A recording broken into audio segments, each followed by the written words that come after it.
अहो हळू हळू हळू सॉरी परत धडकला असतं आणि पडला असतात, लागलं असतं. सॉरी. काय काय काय सुष्मिताची काळजी करता ना? एवढं एवढं ऑब्वियस होतंय का? स्वानंदी मॅडम, एवढं टेन्शन घेऊ नका. अहो पण मला माहिती ना, माझी बहीण ती ना तिच्या गोष्टींमध्ये अशी रमलेली असते.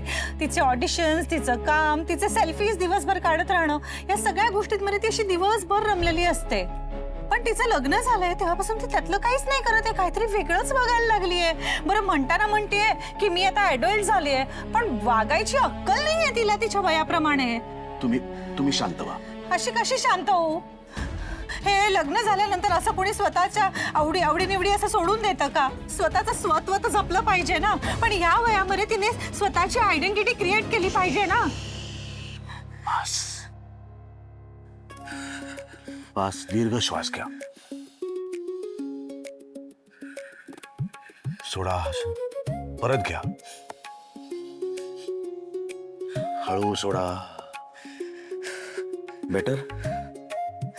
बेटर. बसा बसा बसा बसा.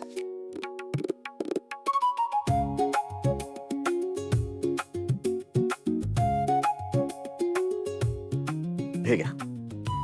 नाही हो, नको मला घ्या पाणी. पाणी. घशाला कोरड पडली असेल की नाही, बोलून बोलून पाणी घ्या. पण नकोय मला.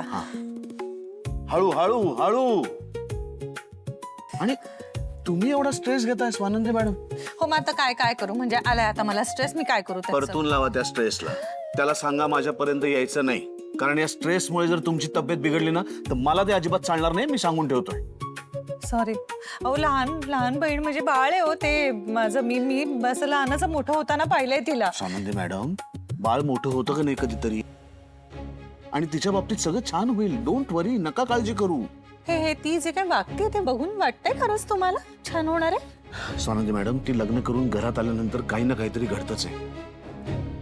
ती लग्न करून या घरात आली तर तिचं नीट स्वागतही कोणी केलं नाही, कोणी सेलिब्रेट केलं नाही. त्यामुळे तिला असं वाटणं साहजिक आहे. आणि त्याच फ्रस्ट्रेशन मधनं तिने या घरामध्ये तिचा अधिकार मागितला, घराच्या किल्ल्या मागितल्या.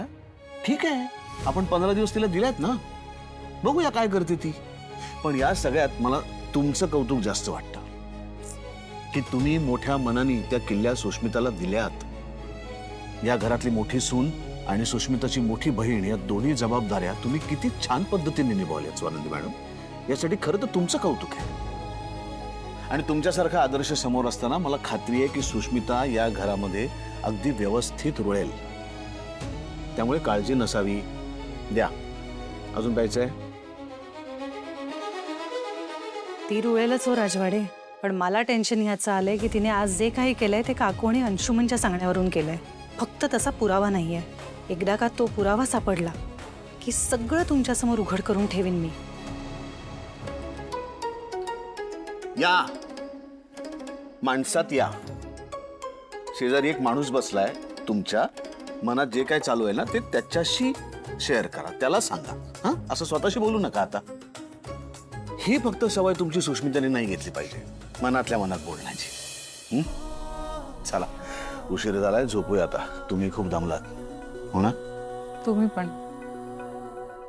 वाटना ओळखीची, साधना ओळखीची, बंध हे जुळले तरीही रीत नाने हमीची.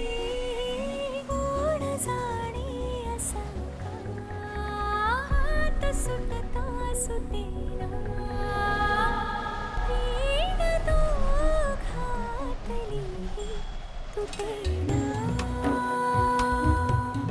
वीण दोघातली तुटेना. नारी, मला कॉफी द्या. तुझ्या वडिलांच्या वयाचे आहेत ते नारायण दादा. ते सर्वंट आहेत ना, आणि मी मालकीण आहे. पण तू काय करतेस? इडल्या. तू का करतेस पण? का म्हणजे आत्ताचा ब्रेकफास्ट म्हणून. पण मला विचारलं होतंस? म्हणजे म्हणजे काय आता मी मालकीण आहे ना, तर माझ्याकडे सगळे अधिकार आलेत. मग तू मला न विचारता कसं काय इडली करायचा डिसिजन घेतलास? सुषमी इडलीची तयारी कालपासून केली होती. ते पीठ वाया जाऊ नये म्हणून मी इडल्या केल्या. थांबवते ताई, का? मला नको इडली. कधीपासून तुला इडली नकोशी झाली? तुला तर इडली आवडते. आवडते पण आज खायचा मूड नाहीये माझा. त्यामुळे पराठा किंवा मग साबुदाणा खिचडी दोन्हीपैकी एक काहीतरी कर. अगं साबुदाणा भिजायला वेळ जातो सुश. कर ना, पण मला आता खिचडीच खायची. इडली कर ना, थांबव ना ताई. मलाही नको इडली. ऍक्च्युली मला पण इडली नको. इडलीचं नाव जरी काढलं ना तरी नॉशिया येतो, मला त्रास होतो. ऍक्च्युली मला ना सँडविच चालेल, टोस्टेड. हां, मला पण सँडविच चालेल. हा खिचडी नसेल तर मला पण आलू पराठे वगैरे चालेल. आणि मला न विचारता काही करत नको जाऊसा ताई. ते जर बाहेर गेलं तर परत तुम्हाला ओरडशील. उद्यापासून विचारून करीन. आता जे आहे ते खा. कशाला? घरात आहेत नाही एवढे सर्वंट्स, त्यांना दे ना, ते खातील. तूच सगळं ठरवतीयस तर मग माझ्याकडे अधिकार असल्याचे काय फायदे आहेत?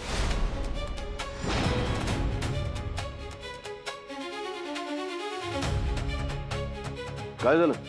अहो नाही, एवढं काही नाही झालंय. काही नाही कसं काय? जीजू माझ्याकडे अधिकार दिलेत यात काही स्पेशल नाहीये का?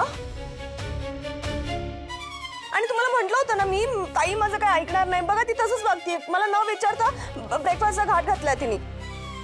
न विचारताना तिने इडली करायचा डिसिजन घेतला आणि आम्हाला कोणालाच आता इडली खायची नाहीये. मला आलू पराठे खायचेत, अंशुमनला सँडविच खायचे आणि मॉम-इन-लॉला टोस्ट सँडविच खायचे. अगं प्रत्येकाला वेगळं काहीतरी खायला द्यायला हॉटेल आहे का हे? पण आपल्या आवडीचं काही खायला मिळालं नाही तर मग उपयोग काय आहे त्या अधिकाराचा? ओके सुश, शांत. मी करते. एवढं सगळं? अहो नाही वेळ लागणार, मी करते. स्वानंदी मॅडम, एवढं सगळं जर तुम्ही एकट्या करत बसलात ना तर खूप वेळ लागणार. आता इडली करताय ना, बस झालं. हा एकच पदार्थ होईल, बाकी काही होणार नाही. एकतर आपल्याकडे किचन स्टाफ कमी आहे सध्या, आणि स्वानंदी मॅडम तुम्ही एकटीने काही करायची गरज नाही. पण माझ्याकडे सगळे अधिकार दिलेत ना, तर मग माझं कोणीच काय ऐकत नाहीये. मग उपयोग काय आहे या अधिकारांचा? आणि जीजू तुम्ही प्रॉमिस केलं होतं ना, ताईंनी पण प्रॉमिस केलं होतं, पण आता तुम्ही दोघंही प्रॉमिस मोडताय. अगं तसं नाही ग, पण ते अन्न वाया कशाला घालवायचं ग? आणि प्रत्येकाला जर वेगवेगळं हवं असेल ना तर बाहेरनं मागूया आपण. पण मी बाहेरचं काही खात नाही, मला घरचंच लागतं सगळं. राजवाडे इट्स ओके, मी करते. मी खरंच करते. मला फक्त थोडा वेळ द्या. हे असं किचनमध्ये सगळे डोक्याशी उभे राहिले तर मला काही सुधारणार नाही. 9:30ला या सगळे मी सगळं करून ठेवते. ज्याला जे खायचंय ते सगळं तयार असेल. खुश? चला, इथून सुद्धा बाहेर काढलं आपल्याला. हरकत नाही. आहो थांबा तुम्ही इथे अर्धा तास. मी कसं करते ते बघा. चालेल? मॉम, मी जातो. 9:30 वाजता येतो.